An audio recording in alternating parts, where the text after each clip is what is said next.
Welcome to Blind City.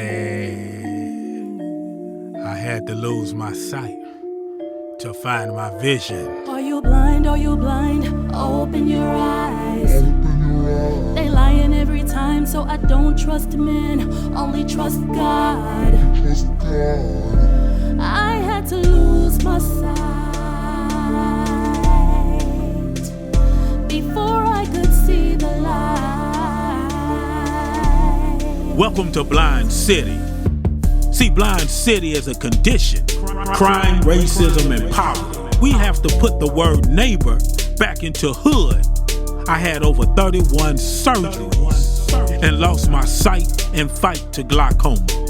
I tried killing myself 3 times in one day, and I was unsuccessful.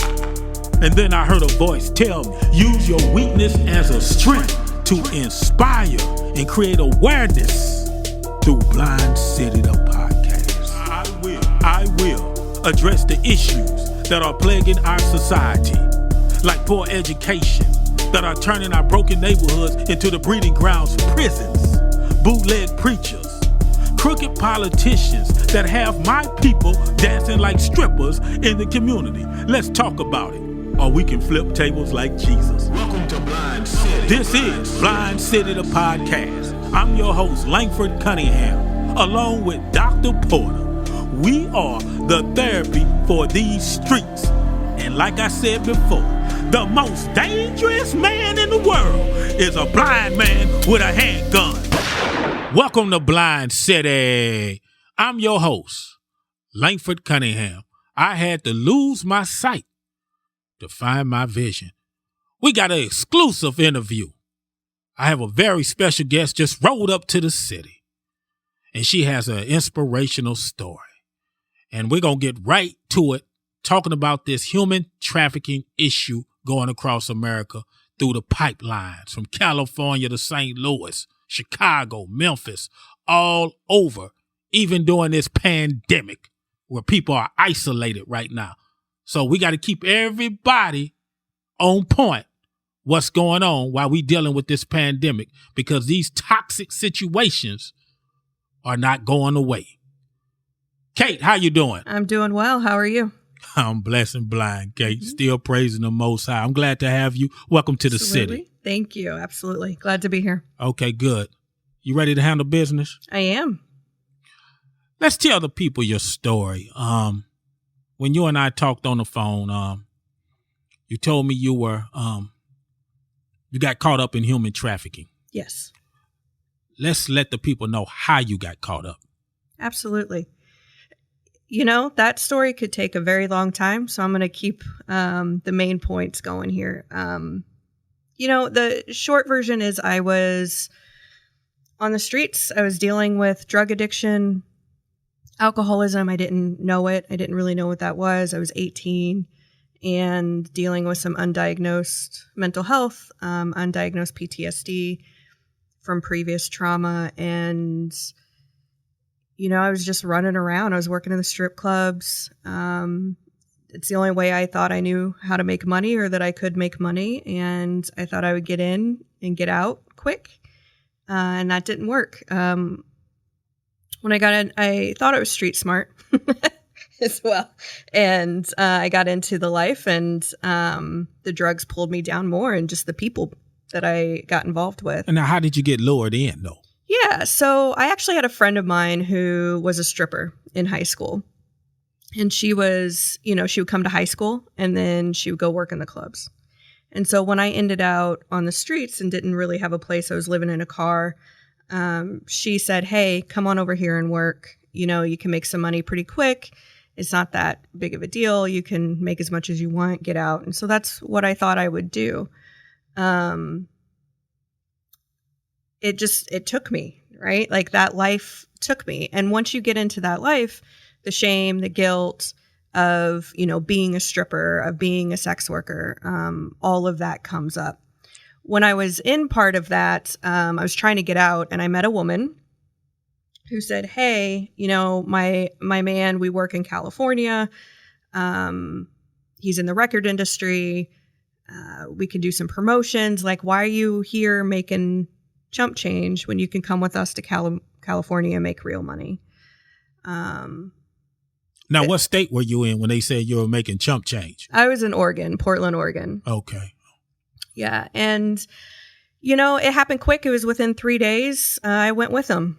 And I went with them because the life that I was leading wasn't great either. So they lured you in saying this guy had a record label. He was in the industry. He had a studio. He did promotions for record labels. I didn't buy it at first. I don't know about you guys, but back in the 90s, everyone wanted to be a rapper and in the record industry. Facts. So I just didn't really buy it, but some guys at the club recognized him. It was like, hey, you know who that is, blah, blah, blah. And so I bought it. And I went down there. What I didn't know was that he was a pimp. And yes, he was in the record industry, but he also ran girls. What kind of record industry? What hip hop? Hip hop. Yep. Okay.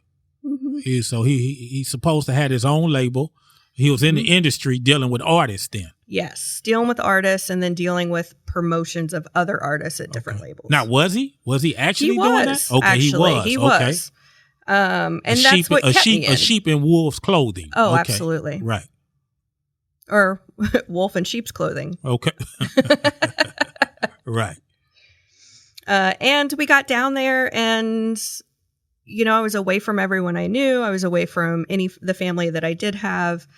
And it was, well, this is how you got to get paid before I let you in to the record part of things. So that's where the soliciting started. Yes. They took pictures of us. This was in early 2000 probably. And so the internet was just going. It's not like we got it today, but they took pictures, put us on a website. Craigslist? I don't think Craigslist existed. Oh, back then Craigslist wasn't around? I don't even think it existed. Okay. Yeah, it was the early days of websites. MySpace? No, it was before that even. Oh, okay. Yeah. So most of our work, we worked out of the clubs. We escorted. We had a cell phone. The bottom girl, the main girl, she had the cell phone. Right. Now, the bottom girl is the pimp's side chick. Yes. Right. Absolutely. She's who recruited me. Okay. Yep. And, a young girl from Portland, Oregon ends up in San Francisco and Oakland. Like, I thought I was street smart until I ended up out there. And it was terrifying. The clubs that we worked at, it was a track just with a roof. Now, explain what's a track to the people. A track is where you find girls or men, really anybody, turning tricks or engaging in sex work on the street. Facts. Yeah. And so this was pretty much a track, but it had a roof. Everyone knew what we were doing in there. It was kind of the low down club. Pimps lining the wall most nights. Had about a couple hundred girls working on any given night. And we knew when law enforcement was coming in, because people say that, right? Like, why didn't you leave? Why didn't you go to law enforcement? We don't like law enforcement in that world. One, they'll lock you up. At least it was back then. And they were tricks. And I'm not saying all law enforcement are tricks. Like, don't hear me wrong on that. But you didn't know which ones were and which ones weren't. Right. You got good and you got bad cops. Right. Absolutely. So undercover law enforcement would come in off the clock. So we always knew when they were in. I don't even know how many men came through that. Hundreds and hundreds of men came through the club a night. So when did you find out that you were in too deep?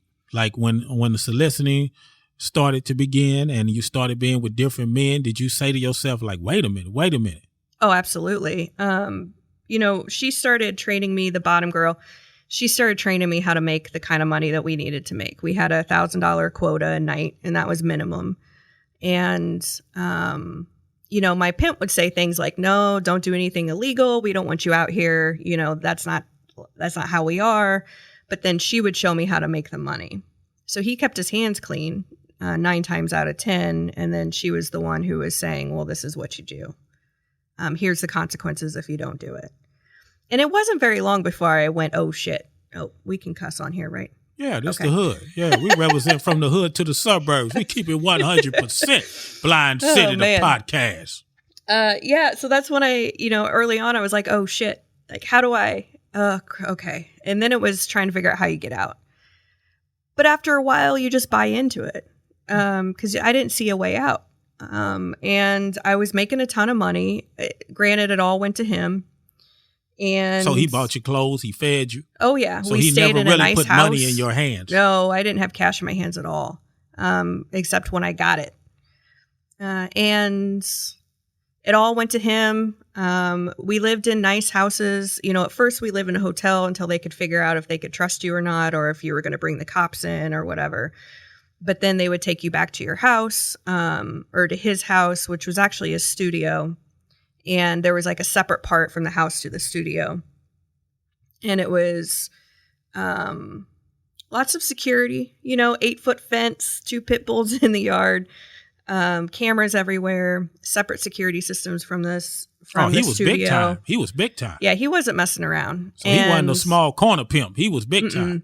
Okay. No, we went multiple states. So we were in Vegas, Portland. So you were going through that California. pipeline. Mm-hmm, absolutely. And after a while, if you figure out like, oh, I can't get out of this, you just start to cope. You're like, all right, well, I'll buy into it. And so I was running around with him, joking around like, would you rather be, the bitch at home crying because your man's out with the hoe, or would you rather be the hoe making the money? And I bought into that stuff for a long time because it's easier to buy into it than it is to constantly be in fear, to constantly, want to go home.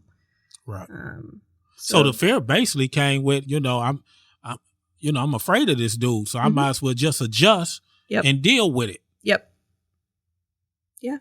And after a while, you start to believe that that's all you're worth, that you're never going to get out. This is the only way that you're going to make money. This is the only way, you're not going to go out to that square world where they're going to look at you crazy. They're going to put you in jail. They're not going to give you jobs. And why would you want to go make $10 an hour? Did he ever put his hands on you? Did you go through any physical abuse? Yeah. I mean, it was mainly at the hands of the bottom girl. She was the one who was the enforcer who kept us in control. He really played a kind of a supportive, fatherly figure almost to me. He didn't try the boyfriend crap with me. He did with the bottom. That's how he got the other girls, but he didn't try that with me. And it wouldn't have worked. I don't think the relationship would have been as strong or as kind of manipulative. Chick, him and the bottom chick. Yeah. Like me and him, he didn't try that with me because it wouldn't have been as strong with me. I needed more of that caretaker figure, I think, in order to be. Yeah, you needed a nurturer. Yes. And so that's what he did. She would lay down the law, and then he would say, oh, honey, come here. It's okay. You won't be doing this forever. I tried a couple times to get out. Honestly, I left once and I ended up back because that's that psychological hold he had.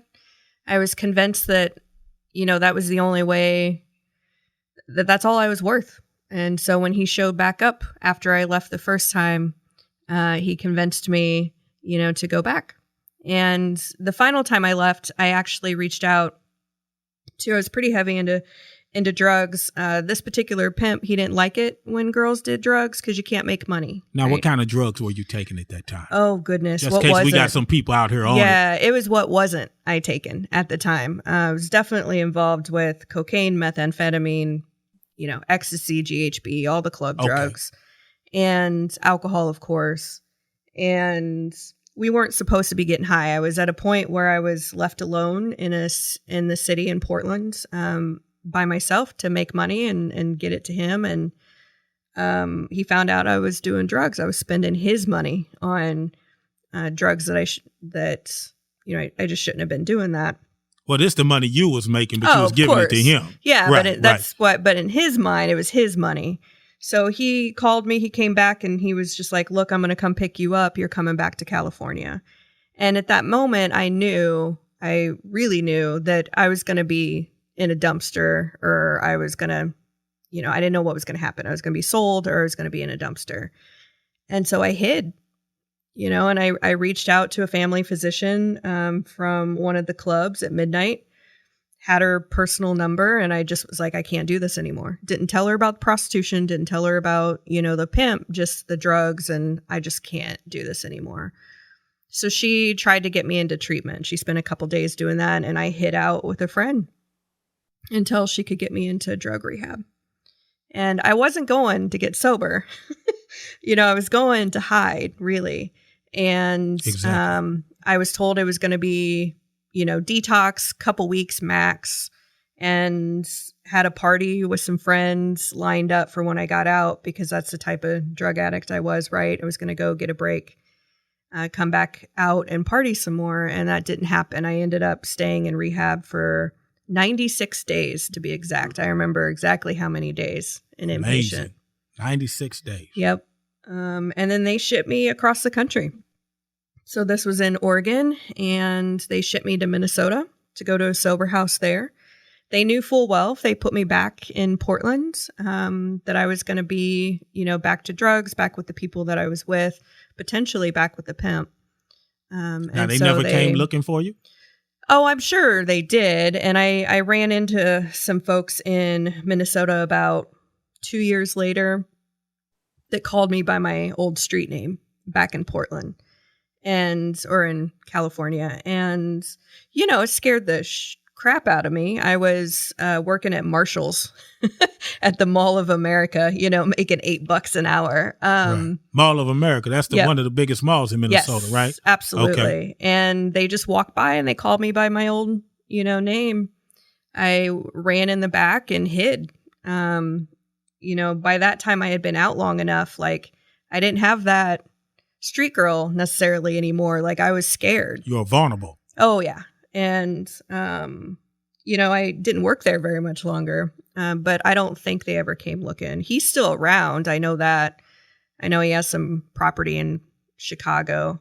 But, I know my limits about what I can share, of whether or not I'm in danger or not. Plus, it's been almost 20 years.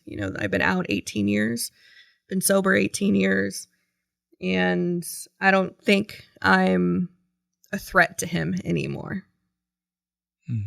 So how are you doing mentally now? I'm doing all right. It's a long process. This is not something that you just get over. I had some childhood trauma as well that I was working through.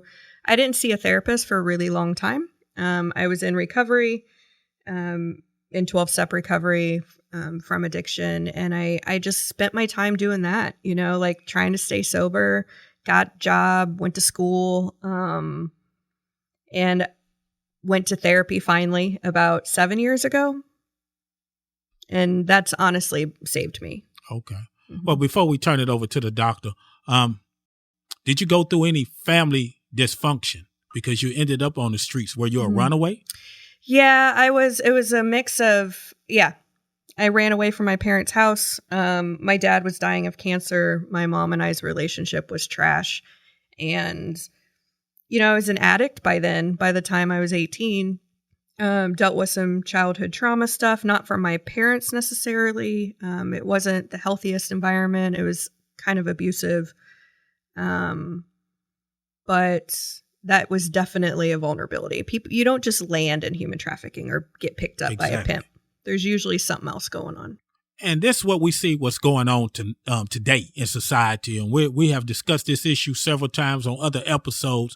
The strip clubs, everything is glamorized, out of control right now with the TV shows, the reality TV shows showing the dysfunctional relationships women are having, men are having, the rap music with the women soliciting themselves in the rap music, got to secure the bag. You got to give me some money before I lay down with you.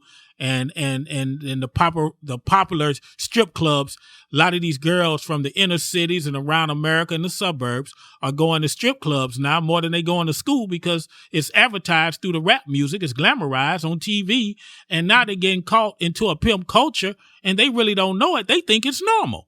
Yeah, you have when they decided to tamper with society and deculturalize this society, it really destroyed the interaction between the man and the woman, and it broke down or it stripped the foundation of a good family structure.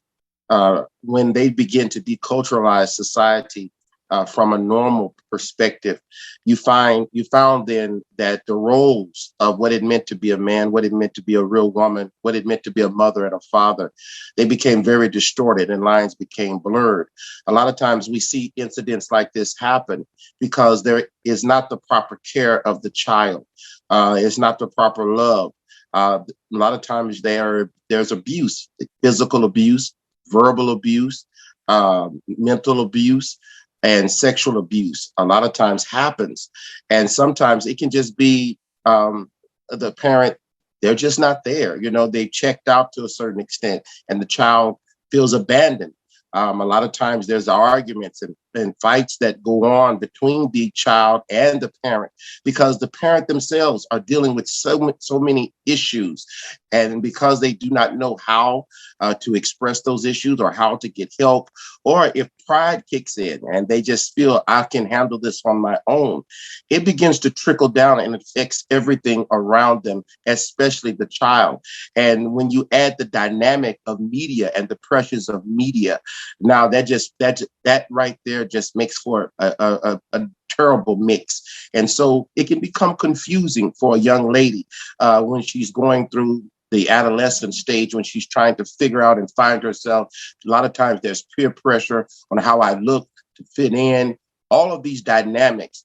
And so a lot of times they're reaching out for the thing that they feel that they're missing, the love that they feel that they're missing, the attention and the care and the concern, which is a lot of times what these perpetrators and these pimps, they look for. They look for vulnerability, or they look sometimes even for someone who just wants to escape. They want to get away from their environment. They feel it's too much pressure. I'm not loved. All we do is argue. I'm blamed for everything. Everything seems to be my fault. I'm just looking to get away. You have that dynamic also. Sometimes the young ladies, they just want to explore. They want to get away, and they develop this trust from these individuals who know how to play on the emotions and the psyche of people that are in that situation. Absolutely. You agree with that, Kate? Oh, absolutely. Absolutely. And research has showed recently that there's kiddos who end up in trafficking, right? So the average, there's some interesting back and forth about this statistic, but a lot of the folks that we serve, so the average entry is around 13 to 15.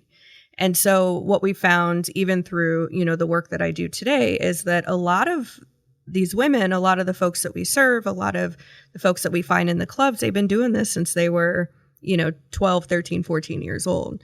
And some recent research has shown that upwards of 60% of youth who are engaged in commercial sex, so whether it's survival sex on the streets, whether it's strip clubs or whatever, were actually trafficked into it by their parents or by family members. So there's an element too of, that generational pimping that can happen. That's right, Kate. We have a lot of girls right now going into the strip clubs because the music is glamorizing strippers.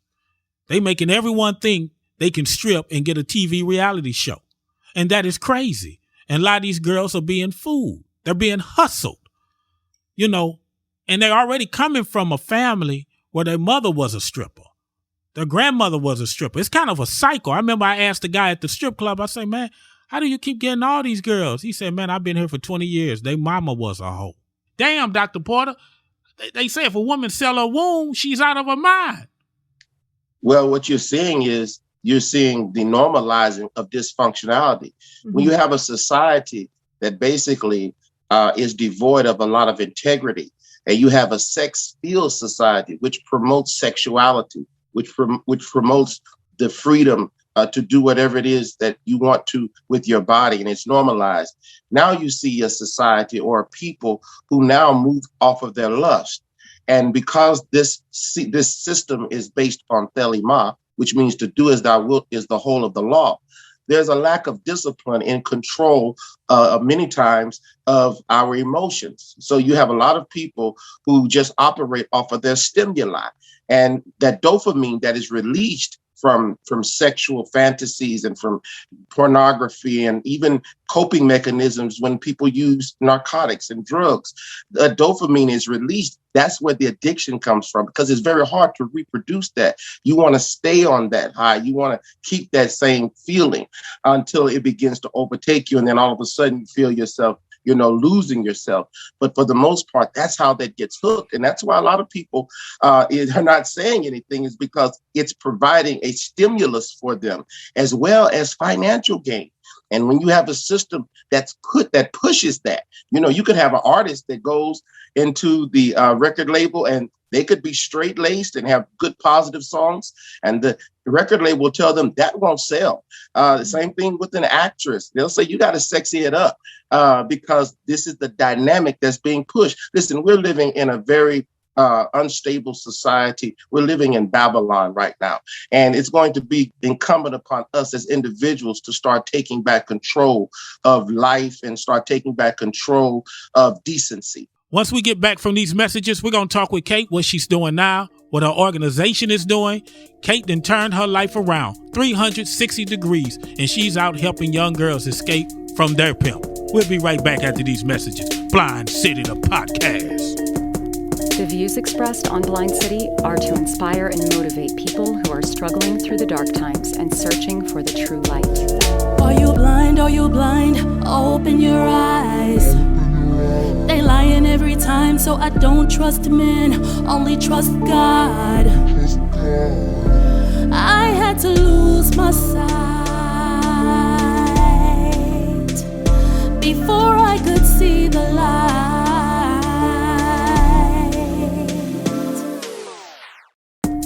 This is Blind City, the podcast, with your host, Langford Cunningham. Blind City, the podcast.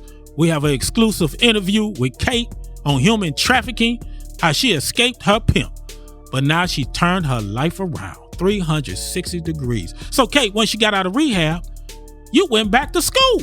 Yes, absolutely. I was able to get my bachelor's in social work and then my master's of social work here at Washington University in St. Louis. And that's how I ended up in St. Louis.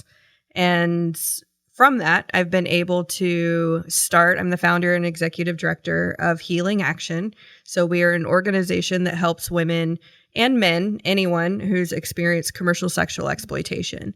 So it doesn't matter to us how you got in the life. We are here if you want out of the life. And we do that by, case management, peer support, trauma therapy, help with housing, help with basic needs. Now, do you have a phone number, anybody that needs to reach out to your organization, or website information? Absolutely. You can find us online at www.healingaction.org. And then you can give us a call at 314-833-4515. And is there anything you would like to say to any young lady or girl that might be listening to this show, that might be going through what you went through, or just might be a runaway out on the streets and she come across this podcast? Any words of advice you need to give to them? Oh, absolutely. That fantasy doesn't last. That fantasy goes away and you're left with yourself, and the shame and the pain that comes along with this life.